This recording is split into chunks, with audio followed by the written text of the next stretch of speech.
We've been waiting for weeks for this correction, but when it hit us, it didn't feel that good. Let's summarize the week. Let's talk about the corrections. Let's look at all the headlines that came in, or at least the most important headlines that moved the market. Let's look at the indices, the averages, everything that we need to better understand what the heck happened this week in the market. And at the end, we're going to talk about the S&P. Where is it going from here? And are we going to keep losing money? Or should we sell the farm? Ready for it? Let's go.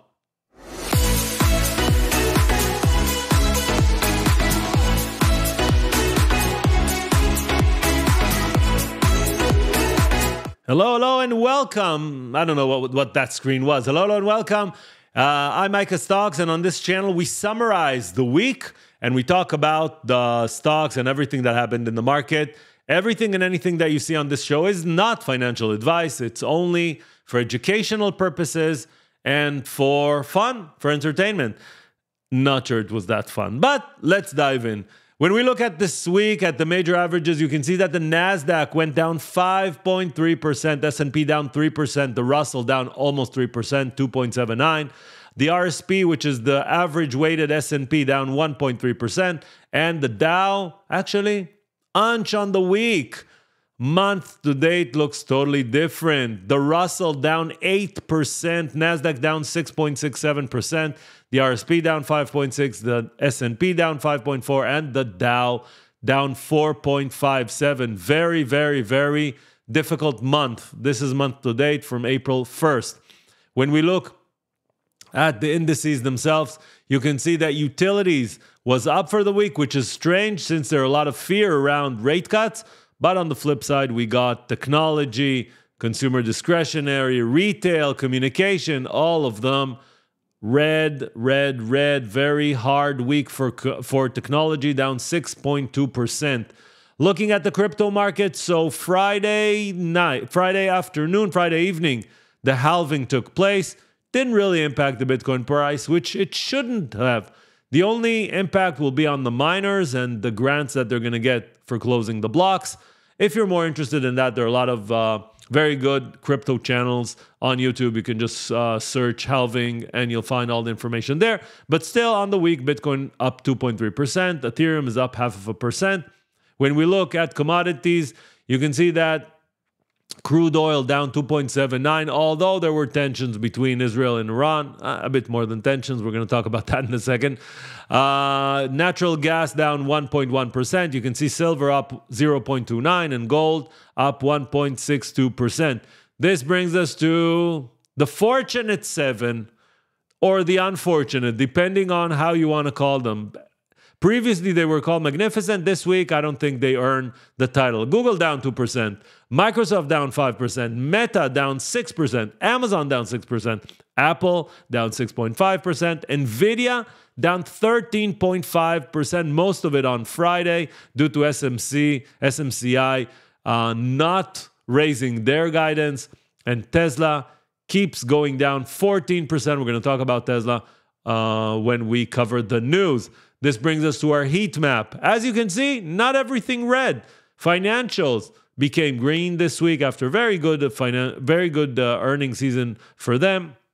You can see the consumer non-durables, the Procter & Gamble's of the world, the PepsiCo, Philip Morris, Nike, probably because the situation is bad. Companies like Philip Morris go up. You know, people smoke more when they're tensed. Then you can see the result of that. United Health is up and others, which are health services, but mainly red, especially the ones that are impacting the major averages. And by the way, if you got all the way to here and you haven't subscribed to the channel yet, this is a great opportunity to subscribe to the channel. And if you turn notifications on, you'll even get notified when I post new videos. All this was just the numbers. Let's dive in and see what really happened this week. And the first thing that went along the whole week, and hopefully it's behind us, at least that portion, is Iran and Israel. The tensions were high. Iran shot 300 or over 300 missiles, drones, missiles from several designs, drones. Most of them didn't even reach Israel because they were hit before that. Only a small number. Israel retaliated. That happened Thursday night, Israeli retaliated, and hopefully that's behind us. But that kept the market on edge, especially in the impact that it might have on oil prices. The second thing that impacted the market this week was Powell and his comment about lack of progress in the inflation fight. So Powell feels the pressure on CPI going up, PPI maybe not going up rapidly, but it's still going up, and is trying to cool the temperatures or cool the ideas behind rate cuts, which brings us to the Fed members that came out this week. I think 14 of them talked this week, most of them saying we are not going to drop rates, at least not in the foreseeable future. Some of them pushing it to 2025, some of them pushing it to the end of 2024. And we're ending this week with a very low probability of reduction of rates in June, maybe toward the end of the year. But again, these things can change on a weekly basis. Liz Young from SoFi analyzed the NLP, the natural language processing, behind the Fed's speech. And she didn't do it herself. Her team did. And after analyzing that, you can see that both on the Fed speak that talked about cutting and Fed's talking about tightening, you can see that they became more hawkish. Probably that was the memo that they got at the beginning of the week. Calm everyone down. We're not going to cut rates soon. Again, that doesn't mean they're not going to cut. It just means that that's the current rhetoric behind it. Meta launched their new AI assistant, the Llama 3, supposed to compete against ChatGPT, Claude 3, Gemini, and others. They're going to roll it out as part of WhatsApp, Instagram, Facebook, and Messenger.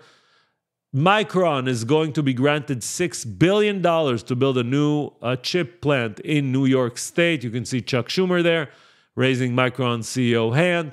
TSMC beats their first quarter and actually talking about huge push to AI, but also cooling everyone down and saying it's going to take years. It's not going to be boom and bust. That, of course, was added to ASML, the Netherlands, I don't know if they're called now Netherlands or Holland, but never mind. The company, the Dutch company that produces the machines that produce the chips, reported this week and actually showed a very, very low amount of sales, almost 50% less than Q4, which automatically shook the semiconductor market that up until a week ago was up 77% on a yearly basis. 77%. So a bit of pullback, profit taking, and others. Apple removed WhatsApp and Threads from the App Store in China.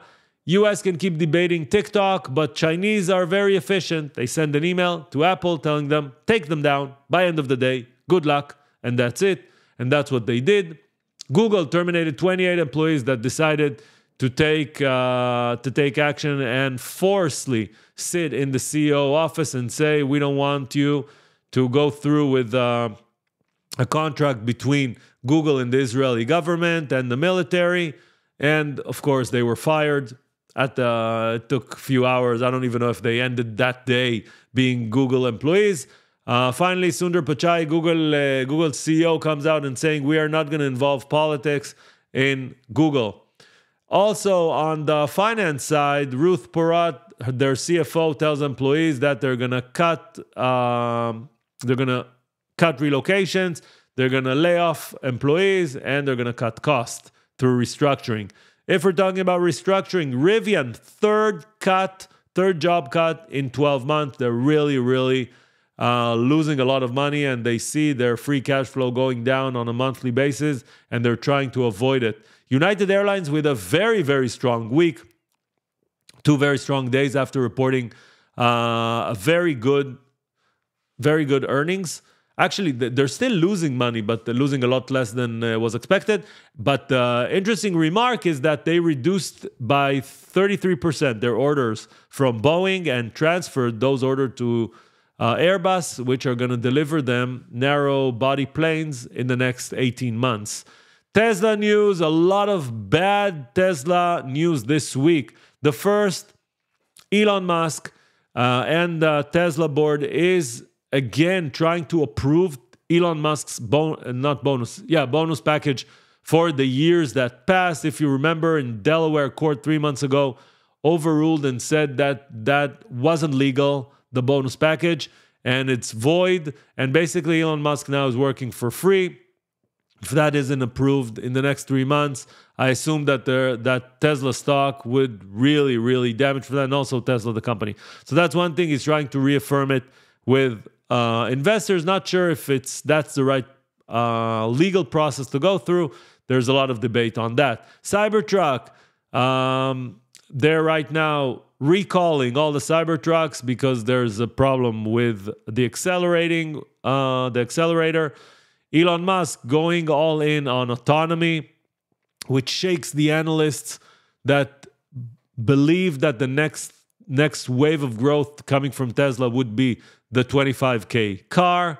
And the last thing that happened this week is Tesla, and I think I talked about it last week, they're going to let go of 10 to 15% of their employees. All of that together created a very, very difficult week for Tesla, and you saw it dropped 14 to 15%. Elon Musk was supposed to meet Narendra Modi on Monday, but because they're reporting on Tuesday, Tesla's reporting, he said, I'm postponing the trip. I got to be focused on Tesla, which is very good news because there's a lot of complaints that he is not focused on Tesla. So that's maybe a bit of good news for Tesla. It only happened at the weekend. Eli Lilly and the weight loss drug Zepbound shows promise as a sleep treatment for late stage trials, and also apparently there are several groups of male and female which use the weight loss drugs for Eli Lilly and also for Novo Nordisk and improved and basically got pregnant. So maybe modernizing your blood and your sugar levels in the blood are good for growing population. I don't know how to get out of that in a better way. Biden wants to triple China's tariffs for steel and aluminum. Alcoa, biggest winner for that, also reporting very good earnings this week, but also will enjoy if the imports would go down and people would buy from them because they're the biggest steel manufacturer in the US, or aluminum. Chinese, if we talked about China, let's continue with China. The GDP grew by 5.3% the first quarter. The problem with the number, first of all, any number that comes out of China is always, you should take it with a grain of salt. The other things is when you look at their retail sales and their expansion and all that, it doesn't really support those numbers, but you know what? They're trying to take the carriage out of the mud. Maybe that is the way. Intel trying to work better with China and create 2 AI chips with reduced capabilities. As you know, the US government doesn't want the full accelerated chips coming out of NVIDIA, AMD, and Intel to go to China, so they won't be able to train AI models. So Intel is trying to launch 2 chips which are with reduced capabilities. Donald J. Trump and his social media company, Truth Social, has lost a lot of money in the since IPO. It went up like crazy and then dropped like a rock. And now the company is looking for someone to blame, and they think they found it, and it might be Naked Shorts. Naked Shorts, if you saw the movie Da Money, or if you followed GameStop in 2020, the whole phenomena is big hedge funds that are using a gap of 3 days between shorting something and reporting something by increasing the amount of shorts that they take more than available in the market. Now, because no one can see it, because there's a 3-day lag, they can basically short with a higher amount of short than is available. I'm not going to go into all that explanation. If you know what I mean, that's great. If you don't, just assume that if they did that, it's illegal. But again, I'm not sure that is the reason why the stock went down 58% since March 26. But maybe that's the reason. I have no idea. The Justice Department is going after Live Nation in an antitrust file. And Baidu, Chinese ChatGPT, has reported that they reached 200 plus million users in their 13 months of existence out of 1 billion Chinese. That's very, very good. Those were the news of last week. And I want to start next week with a very nice quote I found from Walter Deemer. We expected a normal correction. We got just a normal correction. The market is down 5%. But it looks and feels a lot different when it actually happens than when we talked about it when everything was in all-time high. And probably, though, that was the feeling around most of the people that are watching this video. If you looked at your portfolio this week and saw it coming down, and saying, oh my God, this is the worst week ever. But it's not. Every year, by average, there are 3.2 times of 5% corrections. It's part of the game. By the way, 3% corrections happen by average 7 times. It's part of the game. Since the beginning of the year, we didn't have that. We're going to see that in the chart in a second. So everything you saw this week is part of the game. How severe that correction was, you can see this chart from Bespoke. Only 6% of the S&P 500 technology sector stocks are above their 50-day moving average, meaning that there's a lot of damage that has been done, and usually it identifies the low. When everyone throws the towel, usually it's very close to at least a short-term low. That brings us to next week with a lot of earnings from Monday all the way to Friday. Monday evening, there's, of course, the holy day for Passover for Jews, which is called Leil HaSeder. And Monday morning before the bell, we have Verizon and Truist and Zions. We have still the regional banks. After the close, we have Cleveland Cliffs, SAP, Nucor, and Cadence. Tuesday, very, very big day. We have GM, UPS, GE, PepsiCo, Lockheed, Raytown, Spotify, Freeport, McMoran, JetBlue, and Halliburton. And after the bell, we will get Tesla, Visa, Enphase, Texas Instruments, Seal Dynamics, Segatate, and Baker Hughes. Wednesday, we will hear from Boeing, AT&T, Humana, General Dynamics, and others. And after the bell, Meta, IBM, Ford, Chipotle, ServiceNow, and Lam Research. That brings us to the big Thursday, where we will hear from Royal Caribbean, American Airlines, Newmont, Altria, Caterpillar, and of course, we will, after the bell, hear from Google or Alphabet, Microsoft, Intel, Snap, Roku, and others. Friday, ExxonMobil, which surpassed the market cap of Tesla this week after a long time, will report. Chevron, AbbVie, and others. That brings us to the calendar. Friday, April 26th, we are going to get the PCE, the Fed's inflation measurement, or the Fed's preferred inflation measurement. At least the analysts or the economists that are looking at it believe that because real estate or shelter has a lower percentage of impact, it might show a steady reduction in inflation, which is good for the market, but we don't know yet. And that will bring us to the S&P 500 chart. I'm going to clear everything and go back to everything we talked about in the last few weeks. This is the S&P 500 chart as presented with Japanese candlesticks. To make it easier, I'll just put it in a line. What you see here, the green line, is the automated 50-day moving average. What it does, it takes every day the last 50 days closing price and it averages it. That's all. You can see we were above the 50-day moving average since November 3rd. All the way till last week. You remember we showed that. There were also gaps. We talked about gaps. We talked about everything. This week, the market sold off. You can see it down here. Now, this support is going to become resistance, meaning we will need to forcefully go over 51.18, at least as of the time of this recording. Of course, this number will start coming down because we went down. How severe is this? First of all, when I'll put back the tabs just to have it very accurate, we went down from the peak to the trough almost 6%. We can look at it at closing price, 5.65%. As I mentioned earlier, 3.2 times in a year. By average, we should get that. Not a big drama. Where the drama lies is actually the next moving averages, because currently we need to find support.